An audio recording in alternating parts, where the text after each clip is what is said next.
She dragged my pregnant wife out of the ER bed, I told the judge, my voice calm, and I've got the footage to prove it. Dolores Whitcomb didn't flinch. She stood there in the emergency-lit clubhouse like she was inspecting a furnace permit, not interrupting a medical crisis. Naomi was behind her on a cot, gripping her side, teeth clenched through another wave of pain. "She's not authorized to be here," Dolores said to the EMT. "This isn't a clinic. It's HOA property, and she's in violation of 2 active restrictions. I suggest you move her before this becomes a liability." I didn't argue. I pulled out my phone, loaded the cam feed, and tilted the screen toward her. "Then maybe you should explain why your signature's on the emergency access agreement for this space, filed last September, alongside the words maternal distress clause." Her face didn't change, but her stance shifted. Just an inch. If you've ever felt that surge of power when standing up to bullies, hit subscribe now. This showdown is about to become a masterclass in fighting back. My name's Mark Ellison. I'm a forensic video analyst. I track movement, metadata, frame distortion, and timestamp violations for a living. But the one thing I've never been able to rewind is what happened to Naomi that night. My wife, who spent 9 months walking on eggshells to bring our daughter into the world, who sacrificed everything after losing our first pregnancy, who followed every doctor's note, every guideline, every legal form to stay compliant in a neighborhood that made compliance a religion. Whispering Hills was supposed to be safe, gated, quiet, eco-certified, storm-ready. The clubhouse was pitched as a medically reinforced space for fragile phase residents. They marketed it like a spa. But once Naomi hit her 3rd trimester, the HOA decided her presence was an inconvenience. Dolores issued violation notices, said Naomi was operating an unlicensed daycare because she watched 2 neighbor kids 3 afternoons a week. Never mind that no money changed hands, or that the kids were dropped off by mothers recovering from surgery. She called it a commercial abuse of community space. We shut it down, wrote the apology, took the fines, but it wasn't enough. Dolores started showing up to the house. Routine compliance visits. She changed the clubhouse door code without notice. And when our OB/GYN formally requested that Naomi be allowed access to the clubhouse in case of fetal distress, Dolores denied the request and reported us for unauthorized use of common facilities. So, when Naomi collapsed on our porch stairs, pain stabbing through her lower back, unable to speak, I did the only thing I could. I carried her to the clubhouse. The EMTs arrived 3 minutes later, and Dolores 4 minutes after that. She didn't ask about blood pressure, or fetal position, or oxygen. She asked about HOA form. 11C, she told them they were trespassing. She threatened to call the sheriff, and then she forced them, under policy authorities she didn't have, to move my wife mid-episode. Naomi didn't argue. She was barely conscious. My daughter was born 6 hours later, 4 weeks early, underweight. The room was silent. I remember standing there in post-op, watching Naomi reach for a baby she couldn't hold yet, eyes red, hands trembling, the kind of silence that burns itself into your memory. Naomi apologized to me. She blamed herself for not speaking louder, for letting Dolores have the final word, for making me carry her somewhere she was not allowed. She didn't know I had already been recording. Not just that night, but for months. Every code update, every violation, every HOA meeting where Dolores changed the rules on the fly, every security feed tied into the clubhouse, front gate, and mailbox kiosk. Synced, time-locked, admissible. I didn't tell anyone, not then. I let her think she won, because people like Dolores build their power in silence, and I wanted mine loud. So, when I played that tape in court in front of the judge with Naomi holding our daughter 2 rows behind me, it wasn't just evidence, it was justice. Where are you watching from? Because what started in that ER bed is about to bring the entire HOA board to its knees. I didn't leave the courthouse angry, I left focused. But before I could bring this neighborhood's queen to justice, I needed to prove something bigger than just what she did to Naomi. I had to show it was a pattern, a structure, a system built around Dolores Whitcomb's obsession with control. So I started where most people don't, my own kitchen table. It was covered in manila folders, violation slips, screen grabs, and highlighter-streaked printouts of the HOA bylaws. Naomi had once joked that if I ever left the agency, I'd make a great defense attorney. She wasn't wrong. I don't let go of things, not when they threaten what's mine. The first violation we received was almost laughable. Naomi had let the kids draw chalk hearts on our driveway. Visual disturbance, the notice said. Unapproved markings on communal adjacent property. We laughed, cleaned it, thought nothing of it. The second came a week later. Unauthorized congregation of minors. That's what she called it. 2 kids playing with a toy kitchen on our front patio, while Naomi watered her rosemary plant. I pulled the footage, timed it to the exact minute the incident occurred. 6 minutes, 2 toddlers, 0 noise complaints. But Dolores had already labeled us. Non-conforming residents. She used the phrase again in an internal email that got leaked weeks later. Said we were sliding toward low-value behavior. She even flagged our home as under active watch. That's when the violations escalated. Trash bins out 12 minutes too early. A flag Naomi hung for pregnancy awareness. Month called it unsanctioned signage. The kicker came when Naomi requested permission to install an exterior fetal monitor sensor.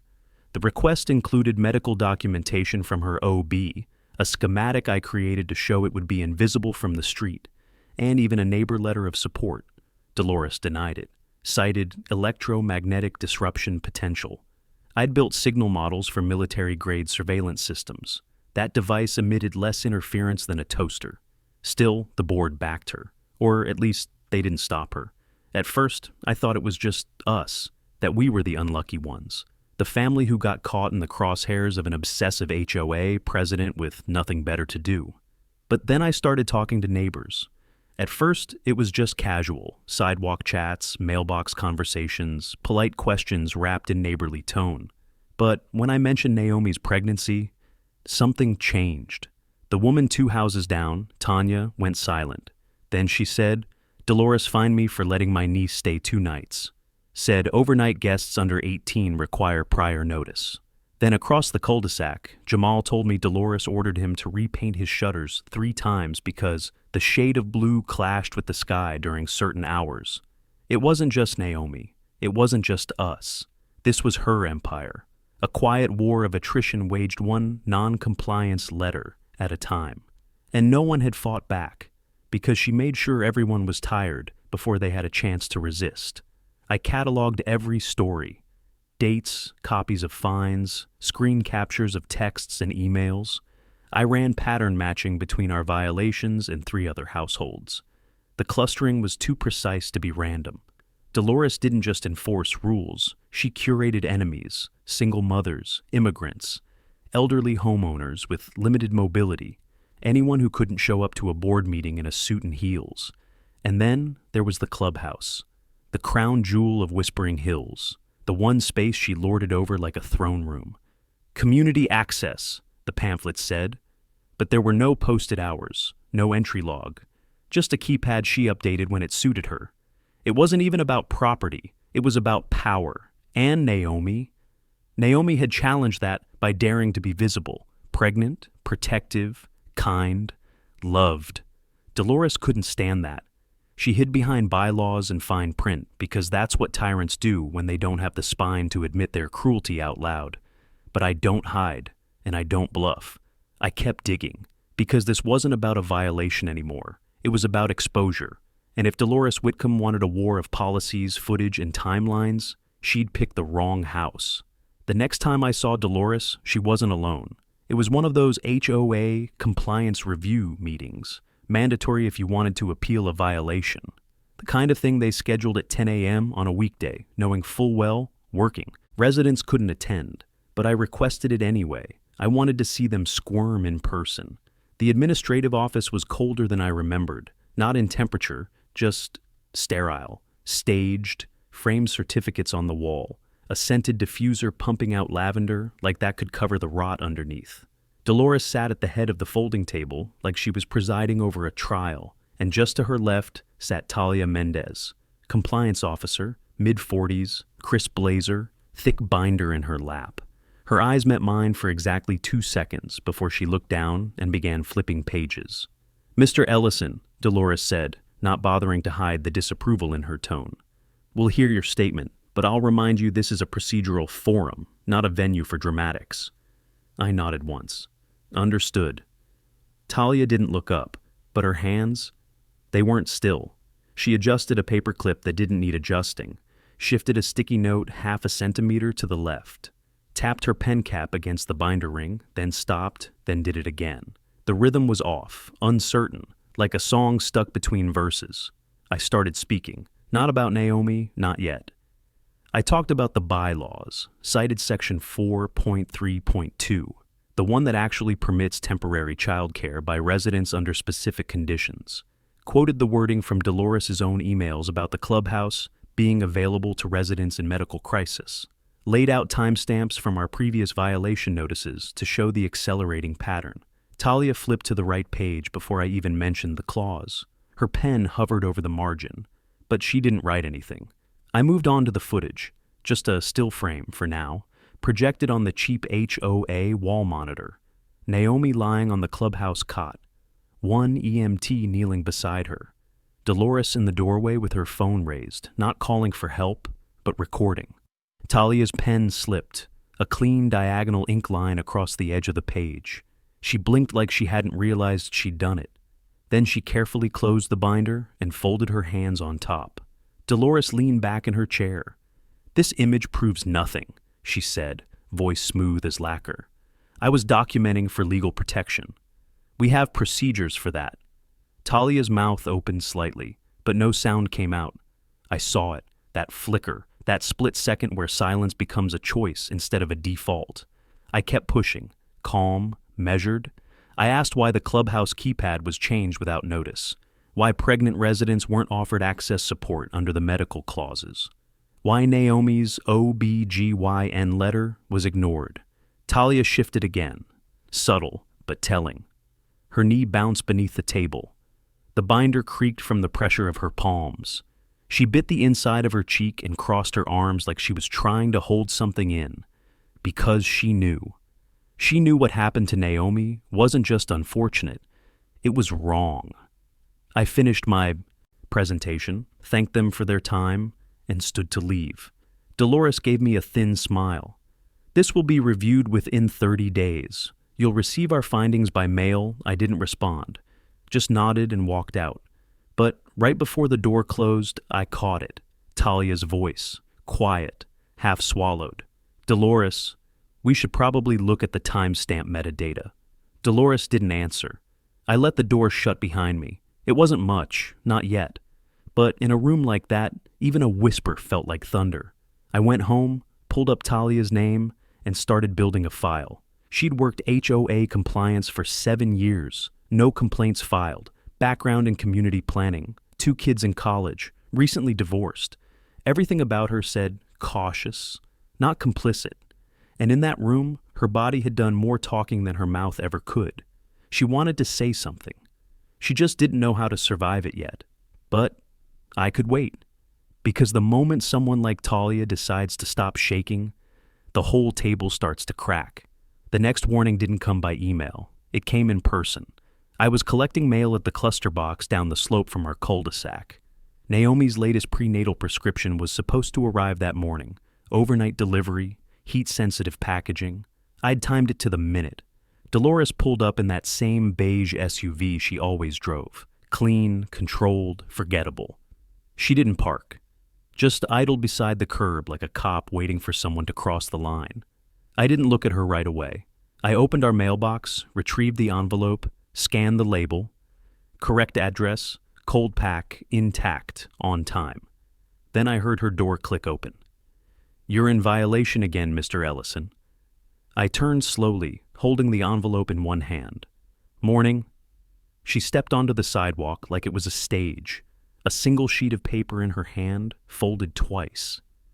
"This was left at your doorstep last night. Certified notice. You're now under review for misuse of medical exemptions and obstruction of board communication." I didn't take the paper. "Obstruction? You failed to attend the compliance mediation's follow-up.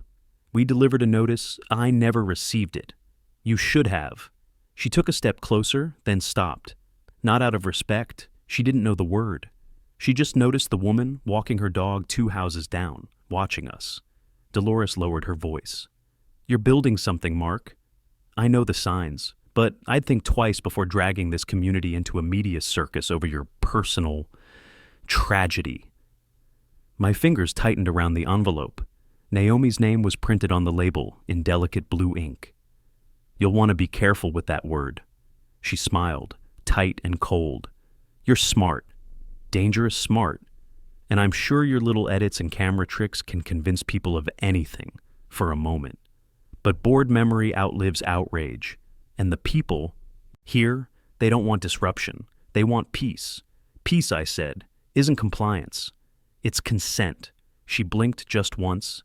Then she stepped back to her car and folded the paper again with more pressure than necessary. The next fine will be doubled. The SUV rolled off without a sound. When I got home, Naomi was on the porch swing. She was wrapped in the blanket her sister sent from Austin, soft gray with a faint white pattern like waves across stone. It was the one thing that helped her sleep when her muscles locked from stress. She looked up when I stepped onto the porch. Everything okay? I didn't lie, but I didn't tell her everything either. Dolores is pushing harder. I'll handle it. She studied my face like she wanted to believe me. Then she nodded. Did the meds arrive cold? I held up the envelope. Still sealed, still safe. That night, I pulled the footage from the mailbox station, just in case. I also uploaded copies of all previous notices to my secure drive and tagged them with AI anomaly filters. I wasn't going to let her claim fake timestamps later. The pattern was undeniable now.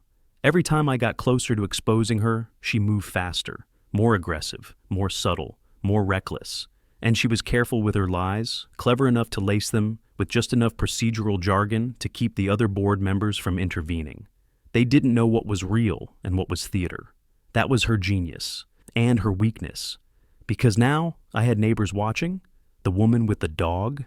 She called me 2 hours later, said she overheard Dolores mention something about preemptive obstruction. She didn't know what it meant, but it felt off. Jamal texted me a screenshot. His security cam caught Dolores pulling up to his house and walking off with a letter left at his door. Tanya, across the street, asked if Naomi needed help getting to her next checkup. She didn't say much else, but her eyes said plenty. Dolores thought she was isolating us, but all she was doing was building a crowd of quiet witnesses. And every time she opened her mouth in public, she left fingerprints. She still thought this was about a woman and a baby. She didn't realize yet. It was about every homeowner she ever silenced. And I wasn't just documenting violations anymore. I was watching the first cracks in her foundation. I didn't sleep that night. Naomi had drifted off around midnight, her breathing finally steady. The meds were working, for now. But I couldn't stop thinking about Dolores's face when she used the word tragedy. Like it was punctuation. Like our daughter's delivery room, silence was just a bump in the narrative she was writing. I sat in my home office surrounded by monitors. 2 screens ran live security feeds. One trained on our porch, the other on the community clubhouse. A third screen showed violation timestamps overlaid against resident complaints I'd been quietly collecting. But it was the 4th screen that changed everything. That one was running facial recognition. I don't use third-party software. I built my own toolkit years ago. It doesn't just read faces, it maps posture, gesture bias, movement rhythms. Think of it like a signature that's more physical than facial. People can fake smiles. They can't fake weight distribution when they're lying. I fed it every HOA board meeting video I could find. Whispering Hills didn't stream publicly, but archive footage was available to members in good standing. That included me, for now. My algorithm processed 4 months' worth of clips in 3 hours, and that's when I saw it. Dolores. Not just chairing meetings, but dominating them, cutting off votes, rewriting motions mid-discussion. On 3 separate occasions, she presented new rule proposals and declared them passed by prior review, without holding any actual vote. Talia was in all 3 of those meetings, and every time Dolores made one of those moves, Talia's posture changed, her shoulders stiffened. She'd look toward the other board members, but never speak, just tighten her grip on her pen or glance toward the door like she was mentally calculating an exit. I isolated the audio from one clip where Dolores pushed through a motion to redefine communal usage violations under a broader clause. That clause didn't exist in the original bylaws, but she slipped. In the middle of her monologue, she muttered something under her breath. It was faint, right as she leaned away from her mic. But my waveform enhancement caught it. Doesn't matter. Talia won't say a word. I paused the video, sat back, closed my eyes. That was it. Not just overreach, not just bias. This was deliberate procedural fraud. Dolores was altering the governance process in real time, banking on silence and fatigue. But worse, she knew who would stay quiet. She counted on it. I uploaded the clip into my private drive, tagged and encrypted. Then I exported an isolated frame of Talia's face from the exact moment Dolores invoked the clause. Not because I needed evidence of her complicity, but because I needed proof of her hesitation. Hesitation can become leverage. By the time the sun started rising, I had 8 flagged incidents, all within 6 months. 5 involved Dolores reinterpreting community usage rules. 3 involved denying medical or accessibility-based requests. 2 of those directly involved Naomi. I wasn't building a timeline anymore. I was building a prosecution roadmap. Dolores had always operated in the shadows of procedure, not law, but the appearance of it, the theater of order. She held meetings, wore the badge, used phrases like majority consensus and provisional authorization. But now I had footage that showed she never had the votes, never had the authority. And if I could show that she manipulated board processes to strip a pregnant woman of emergency care access, then everything that followed stopped being an HOA matter. It became public interest, liability, abuse of authority, intentional infliction of harm under the pretense of community safety. By the time Naomi woke up, I had 5 clips exported, watermarked, and securely backed up to 3 locations. One of them was a drive labeled Trigger Set Public Drop. Naomi leaned on the doorframe, rubbing her belly. "You're still up?" "Yeah, but I found something. It's big." She walked over, placed her hand on my shoulder, and said nothing. She didn't need to. Because we were past the point of arguing codes and fines. We were exposing a fraud in real time. And Dolores had just moved from HOA president to public figure on the edge of a scandal. The hallway smelled like antiseptic and lemon floor wax, clean, sharp, and overcompensating for something no one wanted to say out loud. Naomi sat on the padded bench outside exam room 3, one hand on her stomach, the other clutching her water bottle like it was armor. Her cheeks were pale, darker beneath the eyes, and her voice, when it finally came, was little more than breath. I didn't feel her kick last night. She tried to say it like it was nothing, like she was being cautious, but I saw the fear layered underneath. I didn't touch my phone, didn't check the cams, didn't look at the HOA email that had pinged me twice since we walked in. For once, I wasn't the analyst. I was just a man in a chair trying not to lose the 2 people that mattered most. Dr. Selene Abrams came out 15 minutes later, clipboard in hand, calm face, but not the good kind, the practiced kind. "We're seeing some irregularity," she said. "Not enough to panic, but enough to act. Your wife's blood pressure spiked overnight, and fetal heart rates showing some mild deceleration." Naomi's grip on the water bottle didn't loosen. "What does that mean?" I asked. "It means we're monitoring closely. You'll need to be ready, and frankly," she looked at both of us now, "I'm more concerned about what's happening outside the hospital than inside. You mentioned a security issue?" "HOA interference," I said. "Locked us out of emergency access, blocked sensor requests, threatened the EMTS." She nodded once, slowly. "I'll be filing a statement, and I recommend you prepare one as well, for whoever needs to hear it, because if this escalates again and she doesn't have access to care..." She didn't finish. She didn't need to. On the way home, Naomi didn't speak. She just leaned her head against the passenger window, watching the trees blur past. The storm clouds were building again, gray and low, coiling like the air was holding its breath. I pulled into the driveway, killed the engine, and sat with the keys in my hand.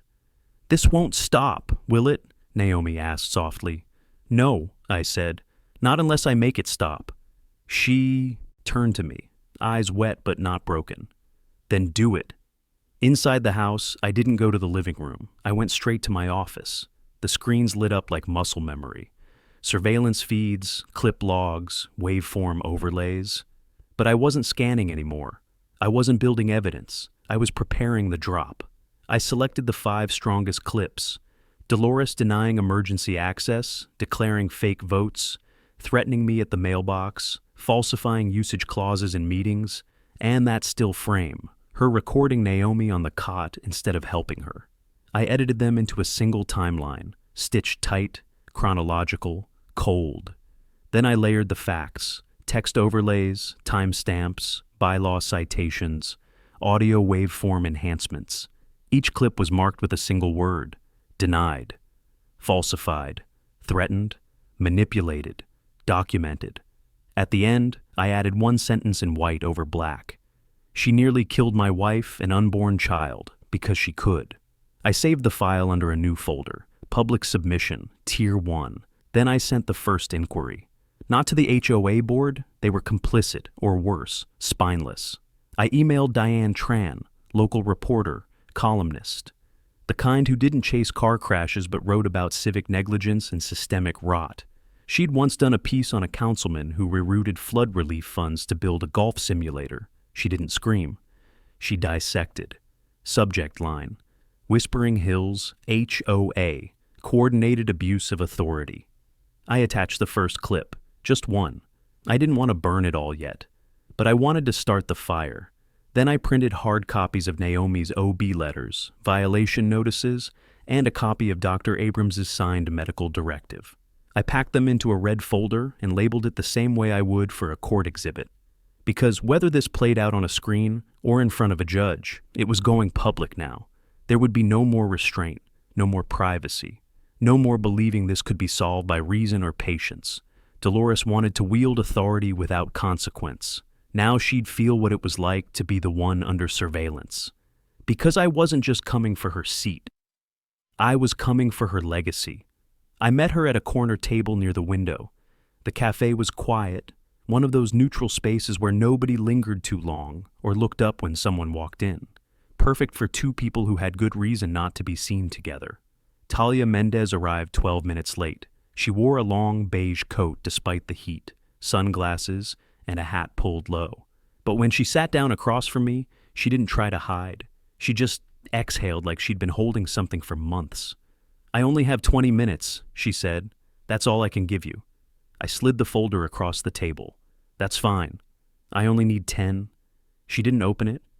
"I've seen it already. Your footage, the clip with Dolores blocking the medics. I watched it 3 times. Her voice. I wasn't shaking, but her hands were. She stirred a coffee she hadn't sipped, left a spoon in the cup like she didn't trust herself to hold it steady. "She didn't have board authority," I said. "She overruled emergency access with no policy justification, ignored a medical directive, and threatened an EMT. And I have 8 more instances where she fabricated process." Talia's eyes scanned the cafe. I waited. When she finally spoke, it wasn't what I expected. I didn't join the board to enforce power. I joined because I thought policy protected people, that we needed structure to prevent the kind of chaos I grew up with. She looked up, finally.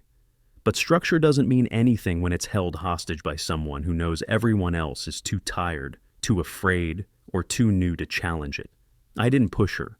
She pulled a flash drive from her purse and placed it on the table. Meeting recordings, not the public uploads, the real ones, internal call logs, emails. Dolores made me CC to myself for backup, like she thought I'd be her archive. I didn't touch it yet. "Why now?" Talia laughed once, quiet, bitter. "Because your wife could have died. And I could have stopped it." Her voice cracked, just for a second. "I had a chance." That night in the clubhouse, I was supposed to be on site, but Dolores told me she'd handle it, said you were trying to provoke a liability case. "She told the EMTs Naomi was a liability," I said. "Like she wasn't a person." Talia's fingers twisted the sleeve of her cup. "She manipulates language like a surgeon, bends policy to fit her need, then dares anyone to correct her. Half the board doesn't even understand the bylaws. The other half owes her favors, discounted roof inspections, fast-tracked landscaping exceptions, selective citations. Are they complicit? Most are just weak. One or two? Definitely worse. I finally picked up the flash drive. What's on here? Everything she didn't want made public, including a motion to restrict pregnancy-related modifications under non-standard infrastructure clauses. It didn't pass, but she recorded it like it did and filed it in the minutes anyway. I blinked. That's a felony. Only if someone proves it. Talia glanced at her phone. I can't testify. Not yet, but this should be enough to start. She stood quickly, pushing her chair back without sound. The coffee remained untouched. As she walked toward the door, she paused just before leaving. Mark, I looked up. You're not wrong to fight. But be careful. She doesn't play fair. The bell above the door jingled, and she was gone. I pocketed the flash drive and left the cafe a few minutes later, heart pounding louder than the footsteps behind me. I didn't go home right away. I drove to the agency instead, my old lab access still intact. I needed clean machines. Secure. Ports encrypted drives. The files opened like a confession. Audio logs, raw board meeting videos, drafts of violations with pre-filled dates. At least 3 showed Dolores scripting meeting outcomes before votes had taken place, and one, dated 2 days before Naomi's collapse, explicitly stated, in the event of non-compliance with revised use of the clubhouse for emergency maternity care, refer to the language from 3.6.4 and remove the resident physically if needed. Board consensus will follow. There was no such clause in section 3.6.4. She planned it. She knew. And now I had her words, her timeline, her intent. Talia had lit the match, and I was about to burn down everything Dolores had built. I rented the room under a different name, one of those glass-walled pods in a downtown co-working space. Neutral furniture, good bandwidth. Just anonymous enough that no one asked questions when I walked in with 2 encrypted drives, a laptop rigged for offline processing, and enough legal pads to blueprint a takedown. I didn't need comfort, I needed containment. The flash drive Talia gave me wasn't just evidence, it was structure. Inside were 23 folders, each named by date, stacked with audio logs, draft documents, flagged fines, and most damning of all, Dolores's voice. Clean, clear, confident. The kind of voice you'd hear on a customer service call, if customer service wanted to erase you from your own neighborhood. I labeled my project folder, Whistle Whispering Hills. Information leak plus legal strategy for exposure.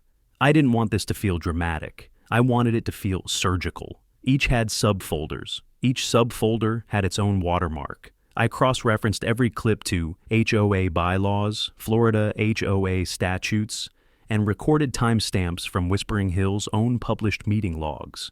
The discrepancies weren't subtle. Dolores had manufactured legal scaffolding out of thin air. One clip caught her saying, "We don't need to file the vote if no one objects loud enough." Another had her telling a vendor, "Don't worry about the permit. I've got zoning wrapped around my pinky." I enhanced the audio, dropped the background hum, boosted the vocal frequencies. Then I wrote the transcript line by line in 14-point courier, bolding the violations. This wasn't a leak. This was a slow-release pressure valve aimed at collapse. When I finished the first reel, 12 minutes long, razor sharp, I exported it as Whistle Clip A1 Master and placed it on a read-only thumb drive with a physical right-lock switch. No edits, no corruption risk. Then I turned to the strategy board. I wasn't going to release everything at once. That's what people do when they're angry, when they want chaos. But I wanted clarity. I wanted the public to feel what I felt, that quiet building sickness when you realize someone's been playing God in the shadows. So I divided the release plan into 3 phases. Phase 1, controlled press. Leak, I would deliver the thumb drive directly to Diane Tran. No email, no upload link, in person. Let her run the first article. Use the cleanest example of procedural fraud, one where Dolores silenced a resident vote, then reported it as unanimous. Phase 2, community activation. Once the article ran, I'd release the medical negligence timeline, footage of Naomi, of the EMT, of Dolores waving her phone instead of helping, the kind of thing that doesn't need a caption, just heartbreak. Phase 3, official inquiry trap. The final release would go to the city's Department of Community Affairs. with an affidavit from Dr. Selene Abrams, backup from Naomi's OB records, and transcripts from board meetings with forged consensus claims. Enough to open a formal ethics and fraud review. Enough to make Dolores regret every smug word she ever uttered in that boardroom. I spent 6 hours finalizing metadata trails, hashing files, tagging every export with a verification key in case Dolores tried to challenge the authenticity. When I was done, I printed a single sheet of paper and placed it at the top of the master folder. Chain of custody. Mark Ellison. It wasn't for show. It was a boundary. From this point on, I was no longer just the husband of a pregnant woman nearly put in a grave by bureaucracy. I was a whistleblower, a witness, a man with more than evidence. I had narrative. And Dolores had no idea how fast that kind of story could spread once the first crack was visible. Before I left, I looked at the security cam footage from my house. Naomi was sitting on the porch swing again, reading something on her phone. Her hand rested gently over her stomach. She was smiling, softly, quietly. The kind of smile that shouldn't have to be earned. I closed my laptop. Time to take the first shot. Diane didn't say anything when I handed her the drive. She just glanced down at the label, whistle_clip_A1_master, then back at me with the kind of look only seasoned reporters know how to give. Flat, measured, no excitement, just assessment. We stood behind the local news station, away from cameras and the polished glass lobby. The loading bay smelled like stale coffee and old asphalt. Perfect place to start a storm. "It's clean?" she asked. "Secured. Offline compiled, metadata intact. Timecode chains start with public board archives and end with private clips recorded under Florida's single-party consent statute." That got the barest arch of an eyebrow. And the source? Confirmed insider, former board officer. Not ready to go public yet, but she's willing to testify under subpoena. Diane nodded once. "This goes in the next community corruption series. We'll need corroboration. You'll need to be on record, I will." Her fingers tightened slightly around the drive. "If this is half as damning as you claim," she said, "this isn't just a HOA piece. This becomes citywide." I didn't smile. "That's the plan?" After she left, I sat in my car for a minute. Let the engine idle. Let the weight settle. The first shot was fired. Now I had to close the net. I started with Jamal. He answered on the second ring. "You good?" "Better. I'm moving forward." He didn't ask for details. He didn't need to. 2 weeks ago, Dolores fined him for unauthorized ground cover because his toddler's water table left a ring in the grass. He'd been looking for a way to push back ever since. "You still got that clip from your porch cam?" I asked. The one where she took the letter off my mat. "Send it. I'm tying neighbor surveillance into the pattern timeline." 10 minutes later, it hit my inbox. Perfect frame, perfect lighting, timestamp visible. Then, Tanya. She'd been hesitant before, but now the mood had shifted. Neighbors were starting to ask each other real questions. "Did she threaten you too? What did she say in your mediation? Were you ever allowed to see the vote minutes?" When I reached out, Tanya didn't hesitate. "I'm in. You want me on record?" "Not yet. Just the paperwork. Copy of the fine, the revised policy letter, and anything she left in your mailbox." "Done." By sunset, I had 9 witness statements, 5 unique violation patterns, and 6 supporting neighbor files linking Dolores' enforcement pattern to her re-election season. A coordinated effort to silence outliers and inflate rule compliance numbers for HOA review committees. But there was one piece left. Talia. I'd kept my distance since the cafe. I knew I couldn't ask too much too fast, but with Diane holding the match and the neighbors fueling the pile, it was time to let her know the fire had started. I sent her a message. Subject: "It's moving attached, the local news scheduling preview for Diane's segment." Headline: "Pattern of Abuse, Whispering Hills. HOA faces mounting questions." She read it but didn't reply. That was okay. Some people don't answer until it's safe to stand in the open.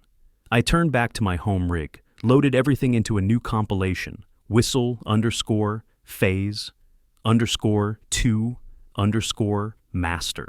It started with Naomi, not the confrontation, not the cot, not the trauma, just her, watering her herbs, laughing with the neighbor kids, sitting on the porch swing, moments from our doorbell cam, unfiltered, time-stamped. backed with the overlays of every false violation she received in that same window of time. Then the shift. Footage of her being escorted from the clubhouse. Her name highlighted on a denied emergency access request. Dr. Abrams' voice, clipped and clinical, explaining what happens when a pregnant patient is forcibly moved mid-episode. No drama, just truth. Because when you show people what cruelty looks like when it wears a blazer and carries a clipboard, they understand. And when you show them what kindness looks like when it's punished, they remember. I scheduled the upload, unlisted. Link time to activate 1 hour after Diane's story aired. Then I walked outside. Naomi was waiting for me. The sky above Whispering Hills was quiet. Clouds pulled back, moon just beginning to rise. "You look like you just made a decision," she said. "I did," I told her, and Dolores wouldn't see it coming, because while she'd been tightening her grip on a neighborhood, I'd been building a witness stand, one clip at a time. The segment aired at 6:02 p.m. By 6:08, my inbox was full. The headline on the screen read, HOA or hostile force. Residents speak out against abuse of power in Whispering Hills. Diane didn't waste time. The report opened with Talia's leaked audio, Dolores stating, clear as crystal, "We don't need to file the vote if no one objects loud enough." Then came the footage of Naomi, our private clip, shown for just 3 seconds. It didn't need more. One shot, one quiet, trembling frame, my wife on a cot, eyes clenched, a gloved hand gripping her arm. By 6:15, the HOA called an emergency session. No agenda, no public notice. The meeting was scheduled for 7:30 p.m. at the community hall. That was the first sign they were panicking. They always gave 72 hours of notice. Dolores must have been calling in favors so fast her phone battery barely held. I arrived early, not to speak, to observe. The hall buzzed with a kind of noise. Whispering Hills wasn't used to. Tight, restrained, and edged with suspicion. Fold-out chairs were set in rows. The walls were the same off-white and wood panel pattern I'd seen 100 times in HOA newsletters. But tonight, they felt smaller, tighter. People weren't just here to listen. They were here to watch. Dolores walked in at exactly 7:29, flanked by 2 board members, one of them clearly uncomfortable, the other staring down at his phone like it might rescue him from the room. She wore the same navy blazer I'd seen her in the night she blocked the EMT. Her smile was fixed, but her eyes scanned too fast. She took the podium, adjusted the mic, and opened with a practiced tone. "We understand there's been some confusion due to an irresponsible and misleading news piece aired earlier this evening." Her voice was steady, but the room didn't settle. Someone near the back scoffed. Dolores continued. "We want to assure our residents that all actions taken by this board were done within the scope of our bylaws and Florida HOA regulations. The footage shown was selectively edited. And, was that your voice on the tape?" A woman near the front asked, sharp and direct. Dolores blinked. "Excuse me? The clip where you said the vote didn't matter. Was that you?" "I'm not here to respond to media manipulation." "But it was your voice," said another resident louder, "because I recognized it. You said the same thing at my mediation." Murmurs rippled through the room. For the first time, Dolores hesitated. I stepped to the side, near the window, watching her grip the edge of the podium. Not tight, delicate, like she was afraid she might leave fingerprints. A man stood up. Jamal. "Are we allowed to ask how many violations you issued this year without board votes?" Dolores's lips parted. "I believe we're moving off topic. This meeting is to clarify." "I read the bylaws," Jamal cut in. "You're not supposed to be able to change usage policies without quorum, but you did, and you didn't file it. Why?" Tanya stood next. Then the neighbor who lost her appeal after building a wheelchair ramp. Then a couple I didn't know by name, but had seen pushing a stroller past our house for months. Dolores didn't respond to any of them. She folded her hands, eyes scanned for help, but none came. Talia wasn't at the podium. She wasn't in the room. She'd already done her part. And now Dolores stood alone at the top of the community she used to rule by fear and fine print. I didn't speak, not yet. There was still one more thing I needed to show them, so I turned, left the hall, and walked across the green toward the HOA's administrative office. The key code hadn't changed. They hadn't expected anyone to notice it hadn't. I opened the mailbox slot and dropped in one copy of the Whistle Phase 3 master packet. Inside was the forensic analysis, the matching vote timestamps, the chain of custody, the medical declaration, and the last line of the city code section that would force an audit. Any HOA acting under false procedural authority is subject to immediate compliance review and legal reorganization. They wanted silence. They were about to get headlines.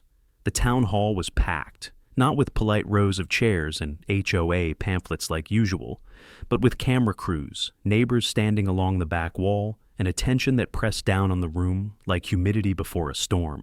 I'd never seen Whispering Hills residents this awake, not for 4th of July, not for the holiday fair, but tonight, every eye was locked forward. Dolores took the stage at 6 o'clock sharp, but she wasn't wearing navy. She wore gray. No podium this time, just a long table draped in white with nameplates in front of each board member. 5 of them showed up. Only 3 made eye contact with the crowd. The moment she sat, flashbulbs started. Diane Tran was in the second row, notebook in hand, a mic clipped to her blazer. Local news cameras lined the left aisle, and on the far right, Talia Mendez stood quietly near the exit doors, arms crossed over her chest. No name tag, no badge, just presence. The city's compliance officer took the microphone first. We've reviewed preliminary footage and documentation submitted through a citizen-led report regarding HOA governance in Whispering Hills Estates. He didn't name me, he didn't have to. He continued, calm and deliberate. Our initial findings indicate there are sufficient grounds to open a full, procedural audit of the Whispering Hills HOA board, effective immediately. Gasps rippled across the room. Dolores didn't flinch, but her hands stayed folded too tightly. Her fingers turned white at the knuckles. We will be reviewing violations issued without valid vote, emergency access decisions made outside the scope of medical accommodation law, and the improper denial of safety-related infrastructure requests. He stepped back. Dolores stood, microphone in hand. I would like to remind everyone, she said, her voice steady, that one selectively edited video does not speak for the years of compliant, respectful, and protective governance this board has provided. Our bylaws are legally binding, our votes are internally recorded, and I have always acted in the best interest of community safety. I stepped forward. No stage, no mic, just me, at the edge of the seated crowd. Is that why you changed the clubhouse locks during a pregnancy emergency? Dolores's eyes locked onto mine. That flicker of calculation returned, like she was waiting for the right line to cut me down. Mr. Ellison, if you have personal grievances, there are formal channels. You mean the ones you controlled, rerouted, and silenced? The compliance officer raised a hand. Mr. Ellison, if you would please— No, I said calmly. She should answer. I turned back toward the crowd. Raise your hand if you've ever received a violation you couldn't appeal. At least a dozen hands rose. Raise your hand if your appeal was denied without seeing a vote. More followed. Raise your hand if you were told to stop hosting family, using your driveway, your porch, your garden, your medical equipment, because it didn't fit. The image Dolores had in her head. A sea of arms lifted. I turned to the board. One member had gone pale. Another looked down, pressing his thumb into the table, as if counting seconds until this ended. Then Diane Tran stood. She didn't ask Dolores a question. She turned to the crowd. Would anyone like to read a passage from the official board, minutes regarding the motion that allegedly redefined clubhouse medical access rules? Silence. Then Talia stepped forward. I would, she said. She walked to the front, opened a small black binder, and read, voice steady. No motion was voted on to restrict emergency clubhouse access. No clause was added to override ADA medical accommodation protections. Any statement made to the contrary was verbal, informal, and not entered into any official record. Dolores tried to speak, but the board member next to her stood first. We were never told, he said, about the change, or the enforcement, or the vote. Another followed. She filed the violation under procedural urgency. None of us signed it. Dolores looked left, then right, then down. For the first time in a year, she didn't speak, because there was no one left willing to echo her voice. No more shadows to hide in, no more rules to twist, just a woman with too much power, and a room that finally saw her for what she was. The clubhouse looked different now. They'd taken down the compliance posters, stripped the rule lists off the bulletin board, and replaced the keypad with a push-bar door. No more codes, no more locked-out emergencies. Just an open entrance, bright windows, and a space that finally felt like it belonged to the people who paid for it. Naomi and I walked in together. She held our daughter against her chest, the same way she did those first fragile nights home from the hospital. Her heartbeat steady, her eyes alert, her breath soft. The room was quiet, but not empty. Families gathered in circles. Neighbors spoke without hushed tones or careful phrasing. A few board members, new ones, stood off to the side, greeting residents like actual public servants instead of gatekeepers. In the back corner, someone had set up a table covered in framed photos. A small white sign above it read, "In memory of every voice that went ignored." Naomi paused there. Among the photos, a wheelchair ramp built by a grandfather who'd passed last year before the HOA finally allowed it.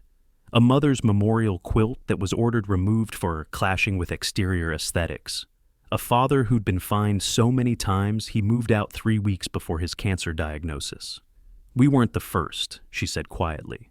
"No," I said, "but we might have been the last." Dolores didn't show her face at the compliance hearing. She resigned 3 days after the audit began. The board disbanded a week later, pending a full reformation supervised by the city.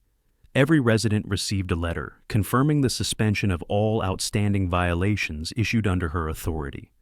Naomi's medical access denial was cited in the Compliance Board's summary report as an example of willful procedural abuse resulting in medical endangerment. And the clubhouse, it was renamed the Naomi Ellison Community Commons. We didn't ask for that, but when the vote came up, it passed without a single objection. Now, a soft bronze plaque hangs just left of the entrance. Beneath the porch light, Dolores once claimed would compromise architectural uniformity. I ran my fingers across the engraved letters. For the first time in a long time, I didn't feel the urge to check a security feed or reread a statute. I just stood there, grounded. Later that evening, I took a walk alone, looped the sidewalk past the mailbox station, the street where Naomi had stumbled that night, the corner lot where Jamal used to keep his son's inflatable pool before Dolores banned unsanctioned structures. It all looked the same, but it didn't feel the same, because fear doesn't live long in the open, and once the footage aired, once the neighbors stepped forward, once the voices rose up together, Dolores's authority dissolved under the weight of the very silence she once commanded. I didn't win because I fought dirty. I won because I didn't stop documenting the truth. I didn't stop listening, and when the moment came, I didn't speak louder than her. I just let her own voice bury her. As I walked home, porch lights glowed from door to door, and somewhere in the distance, a child's laughter echoed without being shushed. We were still whispering hills, but the whispers had changed. They no longer sounded like fear. They sounded like people remembering what it meant to belong. If you want more stories of homeowners standing up to HOA tyranny, hit subscribe right now, share your story in the comments, and let me know where you're watching from.